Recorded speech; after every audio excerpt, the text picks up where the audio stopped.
ಎಂಟನೇ ಸಂಧಿ ಸೂಚನೆಯ 3 ಸಾಲುಗಳು.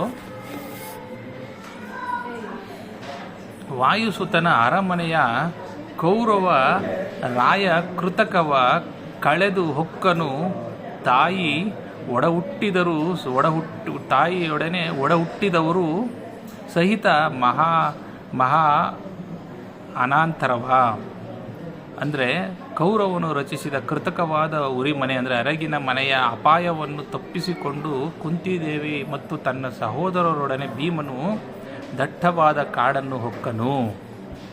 ಮೊದಲನೆಯ ಕವನ ಈಗ ಹೇಳಿದ್ದು 3 ಸಾಲುಗಳ ಸೂಚನೆಯ ಸಾಲುಗಳು. ಮೊದಲನೆಯ ಕವನ ಈಗ ಹೇಳ್ತಾ ಇದ್ದೀನಿ, ಕೇಳು ಜನಮೇಜಯ.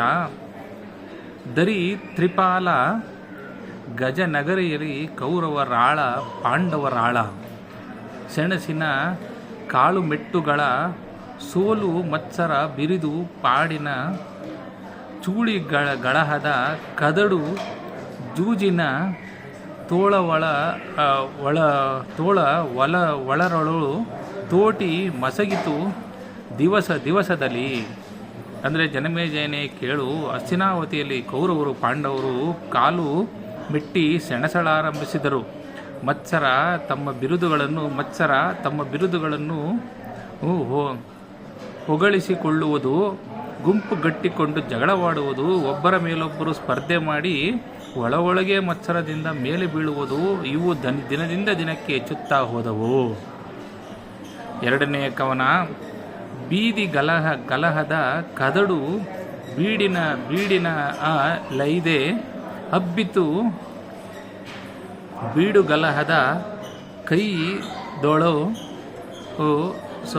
ಕೆಂಡುಸಿಗೆ ನಟಿಸಿತು ನಾಡಿನಲ್ಲಿ ಆದುದೆರಡು ಹಸಿಬಪುರಿಗೆ. ಅಂದರೆ ಹಸ್ತಿನಾಪುರಿಯು ಇಬ್ಬರು ನಾಡಪ್ರಭುಗಳಾದರು. ಕಾಲಾದುದೆನ್ನೆಂದು ಪುರಜನ ವೈದೆ ಹೆದರಿತು ಭೀಮ ದುರ್ಯೋಧನರ ಹೊರಟೆಗೆ. ಅಂದರೆ ಕೌರವ ಪಾಂಡವರು ಬೀದಿ ಜಗಳದಂತೆ ವಾತಾವರಣ ಕದಡಿತು. ಜನ ವಸತಿಗಳಲ್ಲಿ ಕೌರವ ಪಾಂಡವರು ಗುಂಪುಗಳ ಹೋರಾಟವು ಹಬ್ಬಿತು. ಹಸ್ತಿನಾಪುರಕ್ಕೆ ಇಬ್ಬರು ದೊರೆಗಳಾದರು. ರಾಜ್ಯವು ಕೆಟ್ಟು ಹೋಯಿತು. ಇನ್ನೇನು ಗತಿ ಎಂದು ರಾಜಧಾನಿಯ ಜನರು ಭೀಮ ದುರ್ಯೋಧನರ ಹೋರಾಟಕ್ಕೆ ಹೆದರಿದರು. ಧನ್ಯವಾದಗಳು.